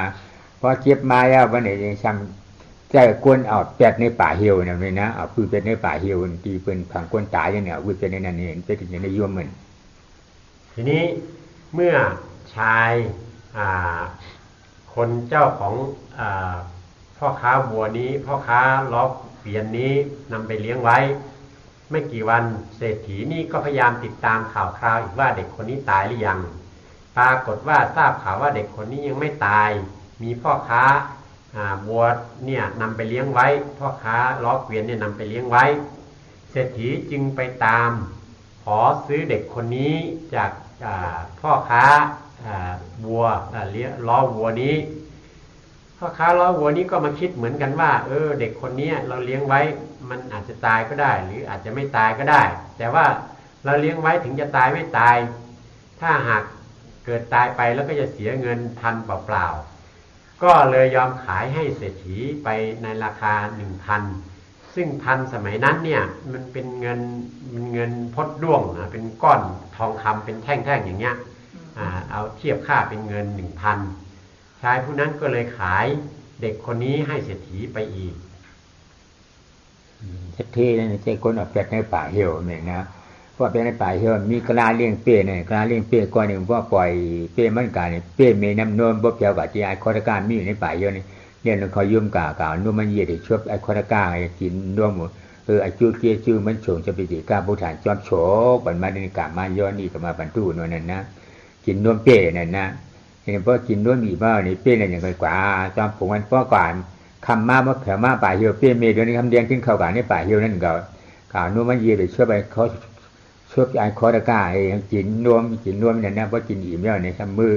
ออกมาจอมผงมือกว่านี่กูนาไอ้เลี้ยงเป้นี่จังเป้ก่อนเนี่ยเป้ทุดดักหนาเพราะว่าเผื่อป่าเหี่ยวเรียนเขายุ่มกับดิ๊กก่อนเรียนเขาได้ยุ่มป่าเหี่ยวดิ๊กไม่ได้สังอันนี้กับจอมตุ้ยเผื่อจอมตุ้ยนี่กล่าวนวมเยี่ยดชอบเพื่อไอ้คอร์การกินนวมเป้นั่นนี่มันอย่างนั้นดูดก็มีกะมีเหมือนเก็บมือเลี้ยงของเขาทีนี้เมื่อขายให้เศรษฐีแล้วเศรษฐีก็จึงนำเด็กคนนี้ไปทิ้งไว้ในป่าช้าที่เขาทิ้งผีตายฝังศพนั้นเมื่อเอาไปทิ้งไว้ในป่าช้าอย่างนั้นตอนเช้าทุกวันเนี่ยจะมีคนเลี้ยงแพะต้อนแพะฝูงแพะผ่านป่าช้านี้เป็นประจำทั้งไปและกลับพอถึงเวลาเช้าเมื่อต้อนแพะผ่านมามีแพะแม่น้ำนมตัวหนึ่งซึ่งเมื่อพอมาถึงที่ป่าช้าก็จะวิ่งเข้าไปเอานมเนี้ยไปยืนป้อนให้เด็กคนนี้ได้ดูดดื่มกินพอตอนเย็นกลับมาก็จะวิ่งเข้าไปในป่าช้าเอานมไปให้เด็กคนนี้นายโคตกะเนี่ยดูดดื่มกินนะเป็นอย่างนี้ทุกวันจนชายเลี้ยงแพะนั้นเกิดความสงสัยว่าแม่แพะของเราเนี่ยเวลามาเดินผ่านป่าช้าทีไรก็จะวิ่งเข้าไปในป่าช้าอยู่เสมอมันเป็นเพราะอะไรก็เข้าไปดูก็เห็นแม่แพะเนี่ยเอานมไปป้อนให้เด็กชายที่เขาเอามาทิ้งไว้ในป่าช้าคนนี้อานิสงส์แห่งการที่รับใช้พระปัจเจกพุทธเจ้าเนี่ยจึงคอยตามสนับสนุนคุ้มครองรักษาชีวิตของเด็กคนนี้อยู่ล่ำไปเป็นอย่างนี้เพราะนั้นเนี่ยสัตว์ที่ถามนี่ตายเนี่ยเพราะตายในผู้ว่าคนเลี้ยงเปลี่ยนเก็บมือเลี้ยงเนี่ยนี่นะท่านปัจเชี่ยวเทียงกันนะชื่อเทียง1,000นึงก็เทียง1,000 5,000เนี่ยมันเงินมันนั่นนะชื่อก็ว่าไอ้คอร์การลายก็5,000มาเชื่อเนี่ยเอามือเนี่ยมืออยู่ไว้อย่างเพิ่มนั่นใจกวนพืชตัวปีลานผา5ลานสีนี่นะเป็นผางคึกลีนองก้านอย่างจ้างห้างไอ้เย้านี่รอยยาเด็ดตีเตี้ยมันนั่นนะเอาพืชตัวกันนั่นที่กินด้านหินด้านดินนั้นทำมีกวนฉาดกาเฮ็ดชุ่มเพราะเขาจักดอกฉาดเขาต้องฉาดเขานั่นจ้างเฮ็ดฉาดนี่มุงชุ่มเขานั่นนะจักดอกฉาดเขากันนั่นเพราะเอาพืชตัวกันกับตัวกันย่านี่ชุ่มดอกฉาดเขานั่นเนี่ยหายหัวหน้ากวนจักดอกฉาดยอมด้วยเป็นล้วนล้วนพี่ปันเนี่ยใช่ไหมนะการเก็บมือเรื่องดังกล่าวทีนี้เมื่อเป็นอย่างนั้นชายเลี้ยงแพะนั้นก็เอาเด็กนี่ไปเลี้ยงไว้เนาะจากนั้นเศรษฐีก็มาตามดูข่าวอีกว่านายโคตกะเนี่ยตายหรือยัง ปรากฏว่ายังไม่ตายก็จึงไปขอซื้อเนาะมาด้วยเงินอีก1,100เช่นกันเมื่อขอซื้อมาด้วยเงินอีก1,100แล้วก็เอาไปทิ้งหนอลงหน้าผาแต่ที่ใต้หน้าผานั้นมีคนสารเสื่อสารศาสตร์อะไรอยู่ทำหลังคามุงอยู่เมื่อเอาเด็กคนนี้โยนลงไปก็ไปติดอยู่ที่เสื่อที่มุงหลังคานั้นไม่ตายนะด้วยบุญเก่าที่สร้างไว้นั้นรักษาทำให้ไม่ตายชายสารเสื่อสารศาสตร์นี่ก็เอาไปเลี้ยงไว้ต่ออีกอาจุเกียจูมันนั้นอาจุตังอเปียตังพิษกับมาโยนกับมาโยนี่ชื่อพันกามอันมันเอาลูกมันวิทย์เขาอยู่มันจ้อมปนวิทย์เปียดที่ถึง7 ปอกนะถึง7 ปอกตายนะคำนี้อาจุเกียจูอันมันเฮ็ดเป็นพ่อนหลีจะไปจีก้าพุทธาชงจะไปจีก้าพุทธากากามาอันทำตายเป็นก้นมือตายเป็นเพียมาตายเป็นก้นนั่นเป็นอาจุเกียจูอันมันเฮ็ดวิญญาวิจารจะปิดกาพุทธาอันนี้ เพราะบุญกุศลที่นายคนนี้ได้เกิดเป็นหมาแล้วไปรับใช้พระปัจเจกพุทธเจ้าจึงตามคุ้มครองรักษาชีวิตให้ตายจากความเป็นคนแล้วไปเกิดเป็นหมาตายจากความเป็นหมาแล้วไปเกิดเป็นเทวดาแล้วก็กลับมาเกิดเป็นคนพอมาเกิดเป็นคนบาปอกุศลที่เอาลูกโยนทิ้งเข้าพุ่มไม้นั้นน่ะก็ตามมาใช้หนี้เนาะก็ต้องถูกเศรษฐีนำเอาไปทิ้งตั้ง6 7 ครั้งเมื่อนำไปทิ้งแต่ละครั้งบุญกุศลก็ตามมาคุ้มครองรักษานะไม่ให้ได้ตายเป็นอย่างนี้พอชัดที่เก็บเมื่อเรื่องใหญ่มาที่กูวันเนาะกำเนิดนะใหญ่มาที่ทางที่ตายในกันถึง5 ปอกก็ไปตายนะที่ถึงพอตายโว้อยู่ที่ชัดที่นั่นนะดูเขาก็ใหญ่มามันก็ใหญ่มาที่ก็ดิเปกินดูก็ยาวดูใจก่อนเนี่ยนี่ไอ้กฎกาเนี่ยนี่ว่าหนูที่กันถึงมาวันหนึ่งนี่ใหญ่ก็ใหญ่มาหูกามาหมอกว่าหมอไฟหมอตัวหมักนิ่มจางเอานะอยู่ใจมันก็โตหมักนิ่มมันก็จูก้นเฮ็ดหม้อเปิ้นเผาหม้อหวานกูปอกให้เปิ้นเฮ็ดเอาดินเฮ็ดเนี่ยเผามันจะจึงกลับเฮามื้อเดียวนี่รู้มื้อเดียวนี่เอาตองเฮ็ดเอาก่อเฮ็ดว่าเอาเลียกเฮ็ดว่านี่ต่างเฮ็ดว่านี่กูมิ้วๆนี่นะเมื่อกูปอกให้เอาดินเฮ็ดก็หม้อหวานทั้งเชียงทั้งหลวงกันคำนี้ก็วางคนเผาหม้อนั้นเขามีด่วนก้อนหนึ่งก้นดีเพราะชูเผาถ่านชูที่เผาหม้อชูนี่ชูรัดเก่ามือเพราะชูรัดเก่ามือก็ดีเอาชงจะมันมาชูเพราะแจงมาชูว่านี่ชูเอาชี้ใส่ในทางเผาหม้อชูได้ให้เผาจำกันไปทั้งพื้นทั้งฉังเนียนต้าวันนั้นคนเห็นหม้อจะย่ำเผาบันทึกเงินพันเงินเลยนะอันนี้พันแทงพันมันเนี่ยอันนี้เงินแทงพันมันเองคนเห็นบ่เนี่ยฮับเอาอย่างเชี่ยวที่เผาบียังใครเขาเรียกเงินพันเนี่ยนี่เผาก่อนบียังนี่เพราะเนี่ยมือกว่าเนี่ยบ่ถือคนเห็นบ่เนี่ยเอาหม้อเขาขับยาโมยาวดีเผายาวนี่คิดดีกี่ปันมากเขาขับยาโมยาวก็ดูเผาก็ยาหม้อเขาขันได้เนี่ยอย่างด้านไอ้ข้อการหนึ่งเฮ็ดดึงใส่ทางมันนี่กว่าชงที่เจ้าหม้อเนี่ยรู้มากเนี่ยเพราะมาชงไอ้เพราะหันล้วนก็ยิบลิกมาเนี่ยเอาเฉยเนื้อทางเนื้อเตาเผาถ่าเผาหม้อช่วยให้เผาบริด้าอย่างนี้ลิ้นกันนะทีนี้เมื่อเศรษฐีพยายามฆ่าตั้งหลายครั้งแล้วก็ยังไม่ตายเศรษฐีเลยนำกลับไปเลี้ยงต่อไปเด็กคนนี้ก็โตขึ้นลูกของตนเองก็โตขึ้นจนรู้ความ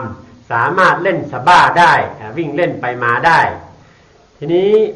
ในเวลานั้นเองเศรษฐีนี้ก็มีโรงงานปั้นหม้อดินสมัยก่อนใช้หม้อดินไม่มีหม้ออลูมิเนียมหม้อสแตนเลสหรือหม้อพลาสติกอย่างที่เราใช้กันอยู่ทุกวันนี้ที่โรงปั้นหม้อนั้นเวลาปั้นหม้อดินขึ้นมาแล้วก็จะต้องเอาไปเผาไฟนะให้มันสุกชายเศรษฐีก็จึงมีแผนที่จะฆ่าให้เด็กคนนี้ให้ตายก็จึงไปพูดตกลงกับหัวหน้าช่างปั้นหม้อว่าถ้าถึงเวลาที่ปั้นหม้อเสร็จแล้วใกล้จะเผาเนี่ยให้เขียนจดหมายบอกไปเราจะให้เด็กนำหนังสือมาเมื่อเด็กนำหนังสือมาแล้วเห็นหนังสือให้จับเด็กคนนี้เอาใส่หม้อนะแล้วเอาเผาไฟตามไปด้วยให้ตายไปเสียชายปั้นหม้อพ ที่เป็นลูกน้องก็บอกว่าไม่ทำไม่กล้าทำดังนั้นก็ชายเศรษฐีก็จึงจ้างชายปั้นหม้อเป็นเงิน 1,000 เหมือนกันให้ทำพวกนี้ได้รับเงินจ้างก็จะทำนะจะทำการเผาให้ตายเพราะฉะนั้นวันนั้นลูกชายชาติเองกับตัวหมักนิ่มเหมือนนี้นะกับตัวหมักนิ่มทำชั่วเหมือนนี้นะเพราะชั่วมันชาติทำใจจังไงชาติเจ้าลูกไอ้ข้อตะก้ากาชงดีกันเมียนมือเดียวกันมันจะไอ้ข้อตะก้ากาชงลูกที่เจ้าโมดูมาเนี่ยนะเอาลูกปั่นในมือลูกว่าน้องผู้ช่างได้เรียนองค์กาบกากาง่ายลูกชาติเนี่ยนะปีที่กาแล้วเนี่ยก็ดีกาชงลูกที่เจ้าโมเนี่ยเยอะอย่าปีกว่ามันเนี่ยนะก็ดีกว่าเขาโตหมักนิ่มชุ่มเนี่ยปีเขาโตให้เขาอะไรขึ้นหมักนิ่มเขาเขาท่าเขาเนี่ยนี่นะไอ้น้องไอ้ก็ดีกว่าเนี่ยเพราะลูกชาติเอาดีกว่าว่าเพียพุ่นนี่ก็เขาดียืนปั่นคนเผาโมนั่นเขาก็ยับบรรลุสัตย์ที่ยืดเฉยเนื้อถางโมลงเขาอยากให้เผาแล้วกันเบียดนันยาวทีนี้เมื่อเป็นอย่างนั้นแล้วในเวลานั้นเองลูกชายเศรษฐีก็ไปเล่นสะบ้านะอยู่แต่ว่าเล่นสะบ้าแพ้คู่แข่งเนาะต้องเสียแพ้คู่แข่งในขณะเวลาเดียวกันนั่นเองเศรษฐีก็ใช้ให้นายโกฏกะเนี่ยเอาหนังสือวิ่งไปหาช่างปั้นหม้อเนาะในหนังสือนั้นก็สั่งความบอกให้เอาเผานั่นแหละแต่ทีนี้ด้วยความซื่อความเป็นเด็กก็รับเอาหนังสือเสร็จแล้วก็วิ่งถือไปเพื่อจะไปหาช่างปั้นหม้อผ่านไปบริเวณที่ลูกชายเศรษฐีกำลังเล่นสะบ้าอยู่ลูกชายเศรษฐีก็บอกว่าพี่จะไปไหนนายโคตกะก็บอกว่าจะเอาจดหมายไปให้ช่างปั้นหม้อลูกชายเศรษฐีก็บอกว่าพี่อย่าไปเลยเดี๋ยวผมจะเอาไปให้แทนพี่ช่วยเล่นสะบ้าให้ชนะหน่อยไม่งั้นผมแพ้เขานะเดี๋ยวพ่อจะด่าเอาจากนั้นลูกเศรษฐีก็เลยรับหนังสือนั้นวิ่งไปแทนพอไปถึงชายปั้นหม้อเห็นหนังสืออย่างนั้นก็จับเอาลูกเศรษฐีใส่เข้าไปในเตาเผาหม้อเผาตายไปด้วยกันนั่นแหละกลับมาย้อนนี่มันก็ลูกเศรษฐีเนี่ยเผาโตเผาจานเผาพึ่งอาเปียตั้งวันหลังมันจัดก่อนมันเฮ็ดมานั่นนะกำดึงชุดมาเป็นเอาไฟเผามันเหงามันก่อนนะที่นั้นนี่กลับมาย้อนนี้กลับมาบรรทุกกลับมาปฏิชานะกลับมาตายากาการปีกามันไว้มันเป็นน้อยนะนี่ก็ไม่อายคอตะการเนี่ยเพราะคำไม้เอามือกะขึ้นเนี่ยพอมือกะยังไงเมื่อมาหล่ะเนี่ยก็จะเมื่อชงนี้มันกะห้าเนี่ยข้ากว่าเขาข้ากาเที่ยวที่พุ่นอันน้องมาตัวบางนิ่มชุ่มใช่ข้าตัวบางนิ่มเป็นมันอันน้องงอกว่าอันนี้ถ้าที่ปล่อยตัวอย่าตกจังกะปีตายลืมกว่าทีนี้พอถึงเวลาค่ำลงนายโคตกะนี่ก็เดินทางกลับไปที่บ้านเศรษฐีเห็นก็จึงถามว่าให้ไปส่งจดหมายแล้วไม่เอาจดหมายไปส่งหรือนายโคตกะก็บอกว่าผมจะไปส่งจดหมายแต่น้องนะลูกชายเศรษฐีนั่นน่ะขอเอาจดหมายไปส่งแทนผมนะผมก็เลยได้กลับมาตอนนี้ครับเศรษฐีได้ยินอย่างนั้นก็ได้รู้ว่าลูกตัวเองตายแน่ก็ตกใจนะเป็นลมตกเก้าอี้เป็นลมนะครับล้มพับอยู่ตรงนั้นเองอันนี้ก็เพราะด้วยผลบุญผลบาปในลูกเศรษฐีนั้นก็เพราะบาปที่ไปเผารังผึ้งรังแตนเอาน้ำหวานมาหลายภพหลายชาติผลที่สุดชาตินั้นก็เลยต้องถูกเอาไปเผาตายเพราะไปเผาผึ้งเผารังผึ้งรังแตนรังต่อเอาน้ำหวานมันน่ะเลยตัวเองก็ต้องถูกเผาตายอย่างนั้นนี่คือผลบุญผลบาปกรรมต่างๆที่ตัวเองทำมาอย่างเดียวกับนายโคตกะนี่เช่นกันนายโคตกะนั่นก็ว่าเนี่ยใหญ่มากคือวันคนดูเศรษฐีก็ตายแล้วรู้ใหญ่มากเขาที่ใช้เหมือนว่าตายละใหญ่มากชักมันเป็นเมาให้ชักเลย16-17แบบนี้นะเพราะมันตายเนี่ยเย้าก็บอกเขาตายมันดิพูดเอาเป็นที่คำชี้ที่เนี่ยมีจากเชียงใช่ไหมเศรษฐีใจกวดแบบนี้นะตีเนี่ยให้มันตายเขาตีกัดใจคนเหตุการณ์เขาตีห้องงานวันกลับมานั่นแถมตายแบบเนี่ยเช่นเรียกกันเฉยในท้องวันนี้เมื่อเรียกในการชมวันนี้ก้นงานเอาดีวันกลับมานั่นรู้นี่มันมีห้องงานของวันดีวันกลับมานั่นนะเช่นเรียกกันไปเนี่ยเพราะก้นห้องงานเขาตั้งเสียงตั้งดวงเพราะว่าฮับได้เรียกก้นไอเอาเรียกมาชมปันชูในชูมาเตะป้อแยมตายกระดีตามันก้นดีวันนี้นี่นะเช่นเรียกเฉยในท้องมันก็หูเรียกน่ะนะข้อการเนี่ยมันกว่าเนี่ยเพราะกว่ามือเพียวดีขึ้นสถิกว่ามากสถิมากมือเพียวมือถามหา ห้องงานสถิตหลวงพ่อเขามีกันแล้วกันในห้องงานในพ่อสถิตคนในห้องงานมีกันแล้วนี่มาเปลี่ยนรูปพาเป็นรูปสถิตหลวงคนในค่ะนี่อาโลเรื่องปอดสู่เรื่องเก่าเปลี่ยนพี่น้องกันได้ก็กันนั้นอยู่จ้องจ้ำกันเนี่ยเมื่อกำบ่อนเลยกินข้าวนำข้าวในกินข้าววันนอนหียังไปกว่าคนดีอายมันไก่ทั้งเนี่ยนี่ก็จะเป็นกันเนี่ยเมื่อไหร่เนี่ยเพราะนั้นลูกยิงนางสาวสถิตนั่นฉันมีลูกยิงนางสาวเลยนะทำใจกวนมันเหกาชื่อบอกเพียวมาดีเฮือนสถิตนี่ดีสถิตเนี่ยโลอีในเมื่อเฮ็ดเขาเฮ็ดพักเฮ็ดตั้มมันลูกสถิตหลวงมึงก็จำผีนี่มาตีกาชงดีโครงงานเขาว่ามามีกันในเมื่อเฮ็ดเขาเฮ็ดพักเฮ็ดน้ำกินน้ำอุ่นน้ำกัดเลี้ยงบันเฮไม่ต้องไปกว่าแล้วอย่างนี้ทำมาเฮ็ดเขาเฮ็ดพักกันมือเกียงไงกันเลี้ยงไอ้คอตะกานั่นเฮ็ดจงไงกว่าชื่อหมอกว่าชื่อหมอกก็มือกว่าตุกลาตุกลิ้นมีเลี้ยงเขานะสถิตสาวในทำท่าทีนี้ เมื่อเป็นอย่างนั้นชายเศรษฐีก็เลยจำเป็นต้องเลี้ยงนายโคตกะจนโตเป็นหนุ่มเนาะเป็นหนุ่มรูปหล่อขึ้นมาก็ยังมีใจว่าทำยังไงถึงจะฆ่านายโคตกะนี้ให้ตายเสียให้ได้เพราะถ้านายโคตกะนี้โตขึ้นมาถ้าหากเราตายมันก็จะมาครอบครองทรัพย์สินเราเสวยสุขบนทรัพย์สินของเราเป็นแน่นะชายเศรษฐีคนนี้ก็มีใจที่ริษยาอาฆาตแค้นจิตใจไม่ดีเนาะทีนี้ก็เลยมาวางแผนที่จะให้นายโคตกะนี้ตายโดยจะส่งไปให้คนงานของตนเองที่อยู่เมืองอีกเมืองหนึ่งชื่อเมืองกามะเนาะทีนี้ที่เมืองกามะนั่นก็มีเศรษฐีอีกคนหนึ่งซึ่งเป็นเพื่อนของเศรษฐีคนนี้ชื่อกามะเศรษฐีมีลูกสาวสวยงามมากรุ่นราวคราวเดียวกับนายโคตกะเนี่ยเศรษฐีได้ส่งนายโคตกะไปโดยเขียนจดหมายกำกับไปด้วยว่าถ้าไปถึงโน่นแล้วให้พวกคนงานนั่นจับฆ่าเสียแต่ว่าเมื่อนายโคตกะเดินทางไปลอนแรมไปถึงเมืองกามะนั้นก็ด้วยความเหน็ดเหนื่อยก็ถามหาบ้านเศรษฐีกามะ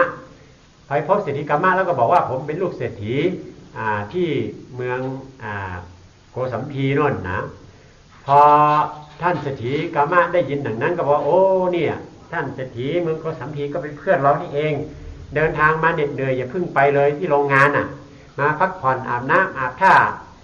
หลับนอนกินข้าวกินปลาซะก่อนแล้วจึงค่อยไปยังทันอยู่จากนั้นพอขณะเดียวกันนั้นเองมีนางคนใช้ของลูกสาวเศรษฐี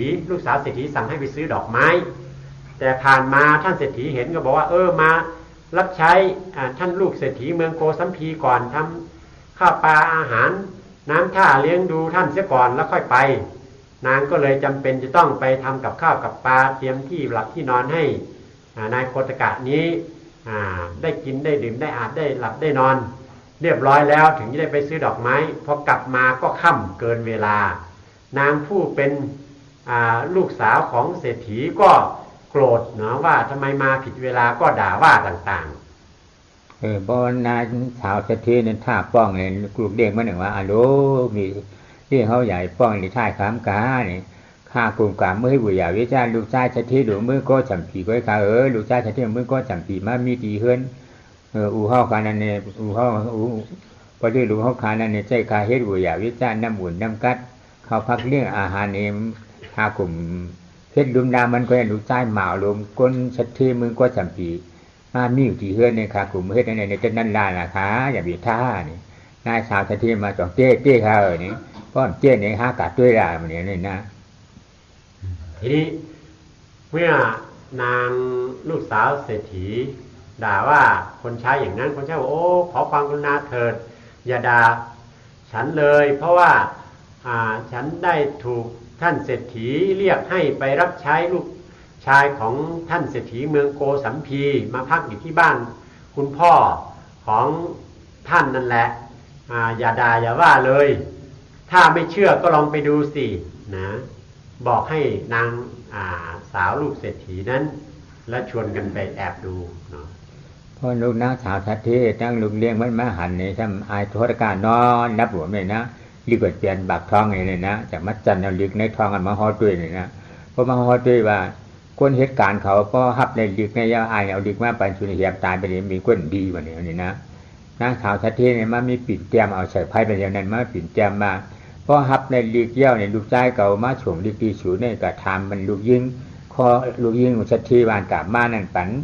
เงินเชียงกาหรือคำเชียงกาหรือเสียงเชียงกาหรือกว่าเย้าเปี้ยลายตู่บูลายตู่มาลายตู่กว่าเย้าสูดให้ชายไม้จะล่างสูดมาบันก็ตาใช่ไหมเนี่ยนางสาวทัตทีมาเจียมในแฉกบันกล้องนี่มือกว่ากำนันมันก็ป้อนตื่นมาเย้านี่ก็มันถอนทางนั้นลูกกว่ามือจู่หาวันที่ห้องงานของนิวันกามาลิงกายินไปกวนเหตุการณ์ให้งานเขาเพราะยินบันแล้วนี่ก็กวนเหตุการณ์ให้งานอาโลในการในอันเขาเหมือนในปีเกิดมันบดอันนู้นนี่อาจีเยอะหนาในการสำคัญเตี้ยๆในดิเลยถามลูกยิ่งนางสาวสักทีมันลูกชายเหมาสักทีเขาปล่อยเรื่องของเขาในว่านี่ก็ปีการปีงานเขานี่ห่างแหนขึ้นคู่เขาไอ้มือถามลูกยิ่งนางสาวสักทีวันกลับมาทีนี้เมื่อเป็นอย่างนั้นทั้งนางคนรับใช้และลูกสาวเศรษฐีก็จึงไปแอบดูก็เห็นนาย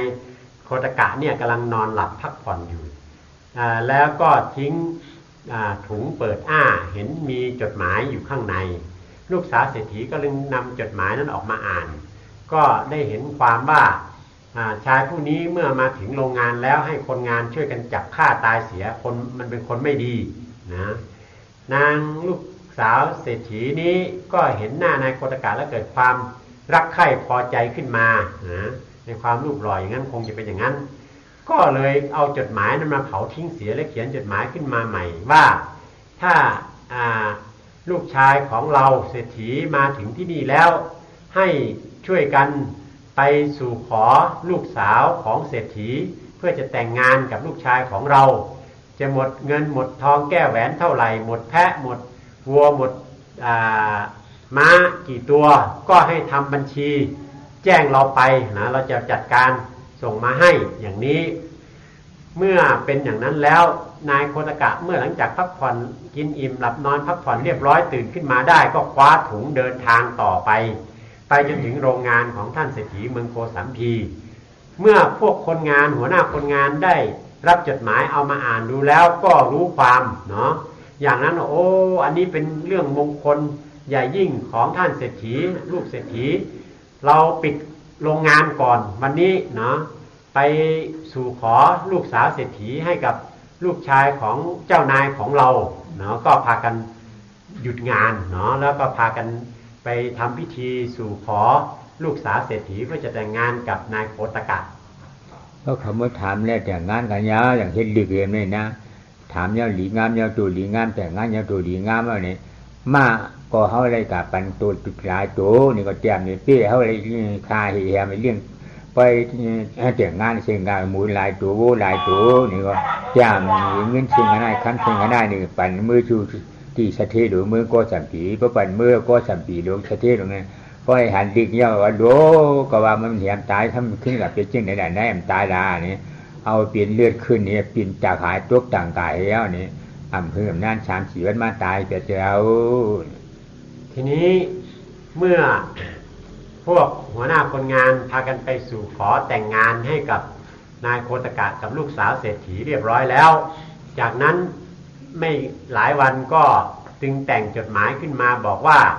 ในงานแต่งครั้งนี้ได้ใช้ม้าไปกี่ตัวค่าแพะเลี้ยงผู้คนไปกี่ตัวเสียข้าวของเงินทองไปเท่าไหร่ทำเป็นจดหมายแล้วก็มอบขึ้นไปให้กับเศรษฐีเมืองโกสัมพีเศรษฐีเมืองโกสัมพีเมื่อได้เห็นจดหมายอย่างนั้นก็เนี่ยผิดไปหมดแล้วนะตกใจเนาะตกใจก็ด้วยความโกรธแค้นอย่างแสนสาหัสก็ความดันสูงพุ่งขึ้นศีรษะเลือดเส้นเลือดในสมองแตกล้มฟุบลงไปไม่ช้าอีกไม่กี่วันก็ตายเนาะตายด้วยความคับแค้นใจเนาะนี่เขากลับมาย้อนนี่นะที่หลวงพ่อสั่งทีเรากลับมาย้อนนี่ก็กลับมันเฮ็ดแต่เหยียบงามมันเน้นเฮ็ดเหยียบงามมันกลับมันนั่นขึ้นเปลี่ยนของมันก็อย่างเก่านี่นะกามเผยกามมันกามทั้งเชียงทั้งดูในกามเหยียดได้กามผลเนี่ยเพอห่วมเพอได้เพิ่มปันเพอได้เพิ่มซ้อนเพอได้ซ้ำหนังเพอเฮ็ดมาอันเลยลูกเฮ็ดมาจริงคือก็ลูกที่ได้ขาดนี่มีเฮ็ดมานั่นแล้วมีที่ได้จามเช่นกันเนี่ยเป็นกามเผยกามมันกามมาย้อนนี้กามไว้เป็นชื่อพันกามมาปั่นตู้กามไว้เป็นปีนอกคนหน้าลุงอาว กามมาบดีชนะหน้ากลางไว้เป็นดีปืนดีกามมาตายากากางไว้เปลี่ยนปิดจี้คู่ความเจ้าเก่านี่ในกามสีกามในมือน่ะไอ้กรกานั่นอันมันในหลีในเมียนในก็ได้เย็นกุ้งเหมือนการเจี๊ยจูมันในเฮ็ดใส่แถมจะไปสีกาพุกถาแก่พุ่งช่อมกามาในข้าวต่างฐานเดือเนี่ยอันมันในตายเป็นม้านั่นกามมันผู้ประตานมันอันมันช่วยลำควายม้านั่นตายเป็นม้าเนี่ยอันในมือเปลี่ยนผีในกามมันในเฮ็ดกุยวิชาจะไปสีกาพุกถาลูกผีมาเปลี่ยนก้นนั่นในกรกามมันในเฮ็ดกุยวิชาตาหน้ากายากู้สู่มันดีจะไปสีกาพุกถาเนี่ยคำนี้มันเลยเป็นนับเป็นชัดเจนนั่นในกรกามมันเฮ็ดกุยวิชาจะไปสีกาพุทธาในจังหวะกามาย้อนดีกามาปันตุกามาปฏิชนะนากามาตายากาเนื้อกามสีกามเนี่ยกู้เจ้าเนวันคำนี้อย่าลงอย่าลืมไม่ว้วนว่ามันเป็นอนัตตาทีนี้เมื่อเศรษฐีตายลงอันนี้ก็เพราะด้วยกรรมมาโยนิมีกรรมเป็นแดนเกิดอย่างที่ว่าด้วยจิตอันไม่เป็นกุศลจิตอันเป็นบาปเป็นอกุศลเช่นนั้นก็จึงทำให้เศรษฐีนั้นต้องตายลงเนาะกระอักเลือดตายเนาะด้วยความแค้นอย่างนั้นนี่เป็นกรรมของเศรษฐีเรามีกรรมเป็นแดนเกิดเรามีกรรมเป็นเผ่าพันธุ์พี่น้องเรามีกรรมเป็นที่พึ่งอาศัยมีกรรมเป็นสมบัติที่จะต้องรับ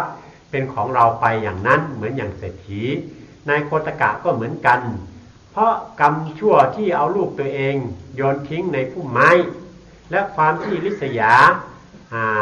หมาที่ได้กินอาหารดีกว่าแล้วก็จึงได้มาเกิดเป็นหมาเมื่อเกิดเป็นหมาแล้วกุศลที่ได้รับใช้พระปัจเจกพุทธเจ้าจึงทำให้ได้ไปเกิดเป็นเทวดาเมื่อเกิดเป็นเทวดาตายลงจากเทวดาก็กลับมาเป็นมนุษย์กลับมาเป็นมนุษย์แล้วบาปก็ทำให้ต้องถูกเขาเอาไปโยนทิ้งฆ่าทิ้งพยายามฆ่าตั้ง7 ครั้งแต่ก็ไม่ตายเพราะบุญที่รับใช้อุปถากพระปัจเจกพุทธเจ้าและก็ได้รับความสุขสบายเนาะเป็นลูกเศรษฐีก็เพราะด้วยบุญที่รับใช้พระปัจเจกพุทธเจ้าอันนี้แหละกรรมเนี่ยมันเป็นของเฉพาะของใครของมันเอาแบ่งให้กันก็ไม่ได้กรรมของลูกก็เป็นเรื่องลูกต้องรับกรรมของพ่อต้องรับกรรมของแม่ต้องรับเพราะฉะนั้นเราทั้งหลายเนี่ยพึงพิจารณาให้ดีละชั่วทำดีเนาะแล้วก็ให้รู้จักพิจารณาให้รู้จักเห็นว่ากรรมทั้งหลายเรื่องทั้งหลายเนี่ยมันเป็นอนัตตาบังคับบัญชาไม่ได้มันหากเป็นไปตามการกระทำของเราอย่างนี้นี่คือตัวอย่างของกรรมของคน2 คนนี้ไอ้ข้อตะกาก็เพราะว่าตายเอาจะเทศโดนตายเอาในทั้งผู้ทั้งมีอันกันมือกาในมือกายก็เปลี่ยนข้อตะกาในมือเอาขวาเป่าโหจะเทศลงให้เนี่ยนะมีส่วนไว้เอานะมีก็มือกว่าดาวตินจะเทศลงให้เนี่ยเพิ่นก็ฮู้ว่าลูกใจมันเนี่ยลูกเป้ามันฮอดเจ้ามาเอานี่เพราะเฮ็ดนั่นการร่วมลาเผาขึ้นเผาใส่ไฟยาวช้างสู่โปมเนี่ยปูจะเทมันเนี่ยนี่คุณหัวคำยุกยอกข้อตะกาขึ้นเป็นจะเทศลงปุดอำมือขานจัดใจเฮ็ดจังหลวงคอชี้ตาอยู่นี่พระเป็นเจ้าเมื่อเอาวายนึงนี่มือก็จำปีเนี่ยนะข้อตะกาจะเทศเนี่ยบินตะกาจ้างลงที่ยามอยู่เมืองมีอยู่ที่ในเมืองพีไปกว่านี่ป่ามาเนี่ยนะปีช่อตาป่าเนี่ยก้อยนะเฮาหากูก็กูกวนเพราะเฮาเข้าใจการนั้นนี่ที่ได้มือพบทุนญาข้อตะกาจะเทอยู่เพราะเฮาเข้าใจเทศภาวนาที่ๆในตาหน้าสีดาภาวนาตราทานตูเนี่ยอันใดก็อย่าไปแปะตาหน้าอันว่านั้นมันเป็นจังตาหน้าสีดาเนี่ยเป็นกามเก่านะธรรมะท่าอันว่าเป็นกามเก่าภาวนาวิปัสสนาภาวนาเป็นกามกามเก่าอันนั้นให้เป็นกามเก่าแหละเฮาเกิดเป็นกวนมากกูจารเฮามาเป็นกวนจารในกลุ่มเจจูตาหน้าสีดาในธรรมะท่าภาวนาเฮาเลยมาเป็นกวนธรรมะท่าภาวนาจะได้มาเป็นกวนดีกวนงามนี่เป็นกู้ชูเก่าเชียงนี่อย่าไปแป้เนี่ยกู้ชูมาเฮานั่นก็อำไล่นางฮือตีไล่มากสีนั่นเป็นกู้ชูมาอำไล่นางฮือตีไล่ไปฮอดนางฮือตีฮอดที่ได้คัดเจอนี่เพราะเฮาเลยกู้ชูมาเย้านี่กู้ชูเก่าเฮาเปียดีกว่าแล้วน่ะนะเหมือนข้อตะกาทัทีนึงอันมันเลยอยู่ไว้จ้องลงพ่อที่ตายอยู่มันก็เอาเมื่อเปลี่ยนผีเอาอ้าหงกูแล้วโคชอตาปฏิมากมันให้โฉงไปเป็นผีนี่นางวิชาขาเขาจะนึงอนาถาปิ่นเขาจะนึงเพิ่นเอาลงนะเพิ่นเอาหงกูแล้วโคมากกู้สูในโฉงบันไว้นะมากกู้สูเฮ็ดเจจูบันพระเฮ็ดเจจูบัน มหาวิปากตีหิกเนี่ยน่าสัมปยุตราเนี่ยมือเจ็บเป็นผีเนี่ยดังนั้นพวกเราทั้งหลายนี้ก็เช่นกันเรื่องนี้เป็นอุทาหรณ์สอนใจเป็นอย่างดียิ่งที่ควรจะได้เอานำมาใส่ใจพิจารณานายโคตกะนี้เมื่อได้ทราบข่าวว่าพ่อเลี้ยงของตนเองเศรษฐีพ่อเลี้ยงตัวเองได้ถึงแก่ความตายนางผู้เป็นภรรยาก็สอนไว้เนาะว่าถ้ากลับไปถึงแล้วให้ไปแสดงความเสียอกเสียใจร้องไห้เนาะให้คนได้รู้ว่าเรานี่เป็นลูกของเศรษฐีดังนั้นเมื่อได้ข่าวทั้งสองผัวเมียก็พากันไปหาเศรษฐีนายโคตกะก็ไปอุ้มทางหัวแล้วก็ร้องไห้นางผู้เป็นภรรยาก็ไปจับทางเท้าแล้วก็ร้องไห้ผู้คนทั้งหลายก็จึงได้ทราบว่านี่ลูกของเศรษฐีกลับมาแล้วนายโคตกะกับนางผู้เป็นภรรยาก็ช่วยกันทำชาปนกิจเผาศพพ่อตนเองเรียบร้อยแล้วพระเจ้าเมืองโกสัมพีได้ทราบว่าลูกของเศรษฐีกลับมาแล้วก็จึงได้ยกย่องขึ้นเป็นเศรษฐีรักษาทรัพย์สมบัติครอบครองทรัพย์สมบัติของเศรษฐีนั้นสืบแทนต่อไปอันนี้ก็เป็นอุทาหรณ์สอนใจให้เราทั้งหลายได้เห็นว่าการกระทำบาปทำกรรมคุณงามความดีอะไรต่างๆเหล่านั้นน่ะมันมีผลทั้งสิ้นการกระทำทั้งหมดมันมีผลทำชั่วก็ได้รับผลชั่วทำดีก็รับผลดีอย่างนายโคตกะนี้เป็นตัวอย่างอย่างท่านเศรษฐีนั้นเป็นตัวอย่างทีนี้ในการทำความชั่วความดีต่างๆเหล่านั้นน่ะมันเป็นเรื่องของกุศลเก่าเนาะการให้ทานรักษาศีลถ้าหากเรายังไม่ได้กุศลใหม่เราก็พึงกระทำต่อไปการทำสมาธิภาวนาสมถะภาวนาต่างๆเหล่านั้นถ้าหากเรายังไม่ได้กุศลใหม่เราก็เพียรทำต่อไปเนาะต่อเมื่อไรเรารู้จักทำกุศลใหม่คือทำวิปัสสนาภาวนาเจริญปัญญาให้เห็นอนัตตาเพื่อจะได้เข้าถึงมรรคผลนิพพานแล้วอันนั้นแหละเราค่อยทิ้งกุศลเก่าคือการให้ทานรักษาศีลสมถะภาวนาเหล่านั้นอย่างนายโคตกะเนี่ยเมื่อได้เป็นเศรษฐีแล้วก็ได้นำเงินทองไปสร้างวัดนะไว้ในพุทธศาสนาชื่อวัดโคสิตายุงนะเมื่อสร้างวัดนี้แล้วพระพุทธเจ้าได้เสด็จมาจำพรรษาอยู่ที่วัดนี้ครั้งหนึ่งเหมือนกันนะนายโคตกะเนี่ยได้ฟังธรรมของพระพุทธเจ้าแล้วได้บรรลุธรรมเป็นโสดาบันปัจจุบันนี้ก็ยังไม่เข้านิพพานเกิดเป็นเทวดาอยู่บนสวรรค์นะอยู่บนสวรรค์อันนี้แหละเป็นเรื่องของผลบุญผลบาปเรื่องของกรรมนะที่เป็นแดนเกิดเป็นเผ่าพันธุ์เป็นที่พึ่งอาศัยเป็นสมบัติที่เราจะต้องได้รับได้ใช้ได้กินมันขอให้ท่านทั้งหลายได้เข้าใจให้ดีถึงเรื่องราวเหล่านี้และเพียรพยายามทำตนเนาะให้พ้นจากทุกข์คือกามเก่าช่องกามเนาะเขาพูดดีๆนะกามเมื่อกามหนึ่งกามเก่าช่องกามและกามตาหน้ากามศีละนี่เป็นกามสมถะภาวนาในห้องกามเก่าช่องกามตาหน้าศีละกามหนึ่งเอาช่วงบันเป็นเมืองผีเมืองโกนกามเก่ากามหนึ่งเอาช่วงบันสมถะภาวนาเอาช่วงบันเป็นช้างดูป้าเนี่ยดูป้าเนี่ยกามมาทั้งกามหนึ่งเนี่ยมากสีช่วงบันพลสีแล้วกูตระอาริยาสีเจ้าเป็นอาริยาดูเขากับเปียพาปีนเจ้าเนี่ยกามตามอันในจูเข้าไปเลยกาม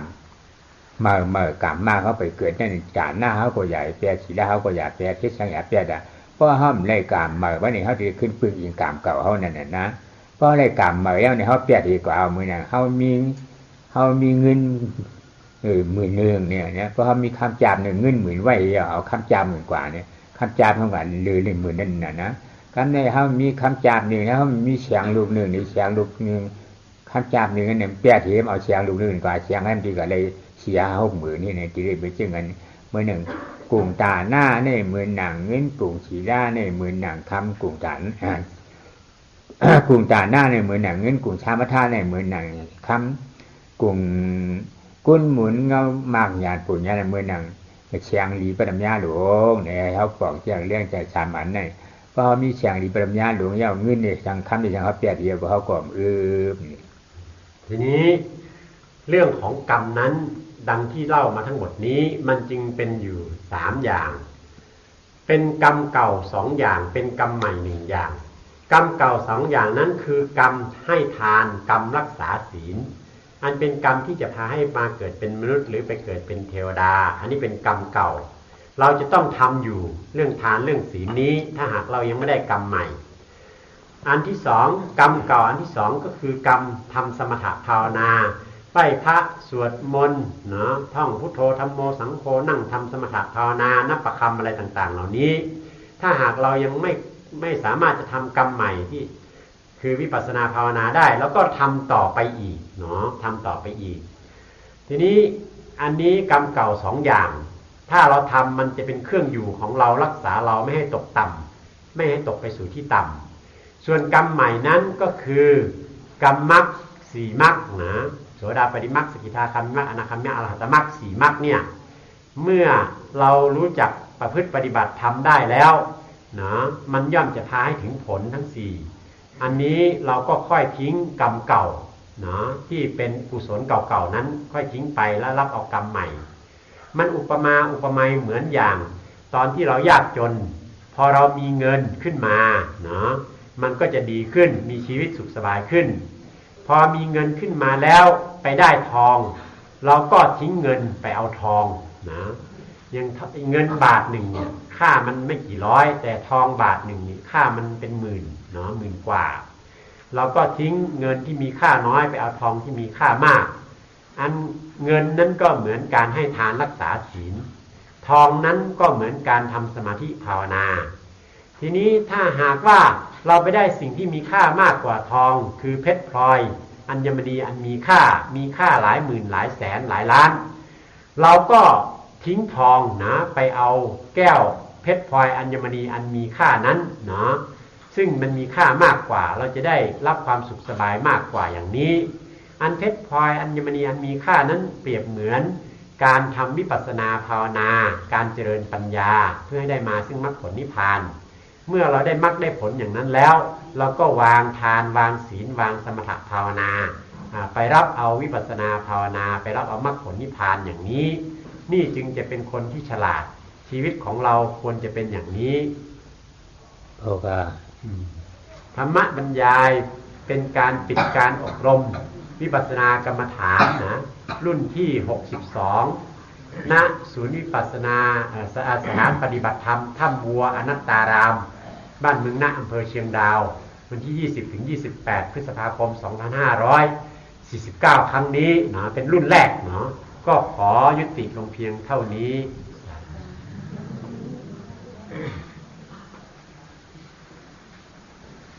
ต่อจากนี้ไปหลวงพ่อจะได้นำแผ่เมตตาพอหลวงพ่อนำแผ่เมตตาเสร็จแล้วเราก็จะขอขมาและถวายจตุปัจจัยทายทานต่างๆครับหลวงพ่อจะนำแผ่เมตตาก่อนนะน้อมจิตเอากุศลที่เรามาทำทานรักษาศีลเจริญสมถะภาวนาวิปัสสนาภาวนาเนาะแผ่เมตตาพุทธังปุเจมิพุทธังปุเจมิธัมมังปุเจมิธัมมังปุเจมิสังฆังปุเจมิสังฆังปุเจมินะโมตัสสะนะโมตัสสะภะคะวะโตภะคะวะโตอะระหะโตอะระหะโตอนัตตวาทิโนอนัตตวาทิโนโกตโมธัมมานัสสะตุติยัมปินะโมตัสสะภะคะวะโตอะระหะโตอนัตตวาทิโนโกตโมธัมมานัสสะตติยัมปินะโมตัสสะภะคะวะโตอะระหะโตอนัตตวาทิโนโกตโมธัมมานัสสะอิตัมปิปุญญังอาสวัคยังวังโหตุมายาปา กัง ปุญญภาคัง ปฏิชตา ปฏิชตา ปฏิบานา ปฏิบานา ปฏิภูตา ปฏิภูตา ปฏิปุกลา ปฏิปุกลา ปฏิตาภาปฏิยาบานา ปฏิยาปฏิยาบานา ปฏิอิทิโย ปฏิอิทิโย ปฏิปุริสา ปฏิปุริสา ปฏิอาริยา ปฏิอาริยา ปฏิอนาริยา ปฏิอนาริยา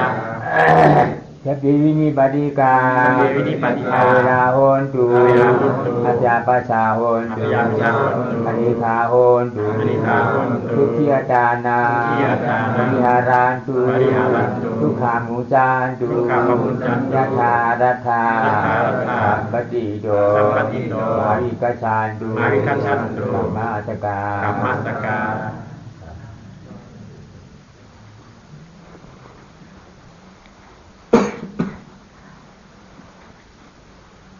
ต่อไป